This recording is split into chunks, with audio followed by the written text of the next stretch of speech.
Hi అండి. Welcome to మా ఇంటి రుచులు ఛానల్. ఎలా ఉన్నారు అందరూ? బాగున్నారా? ఈరోజు నేను అరటిపళ్ళతోటి ఈవినింగ్ స్నాక్ ఐటమ్ అయితే చేస్తున్నానండి. దీనికోసం బాగా పండిన 2 అరటి పండ్లని మిక్సీ జార్లోకి 4 ముక్కలుగా చేసి వేసుకోవాలి.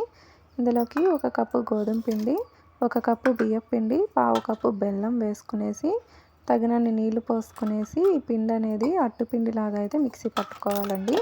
మరీ పలచగా ఉండకూడదు, అలా అని మరీ గట్టిగా కూడా ఉండకూడదు. వీడియోలో చూపిస్తున్నట్టు ఇలా ఉంటే సరిపోతుందన్నమాట. మిల్క్ షేక్ టైప్లో అయితే ఉండాలన్నమాట. ఇప్పుడు ఇందులోకి రుచికి సరిపడా ఉప్పు, పావు స్పూన్ సోడా ఉప్పు అయితే వేసుకున్నానండి. అదే వంట సోడా అంటారు కదా, అదైతే వేసుకునేసి ఒకసారి బాగా కలిపేసుకునేసి స్టవ్ వెలిగించి ప్యాన్ పెట్టుకొని 1 స్పూన్ ఆయిల్ అయితే వేసుకున్న తర్వాత మాత్రమే ఈ దోశలు అయితే వేసుకోవాలి.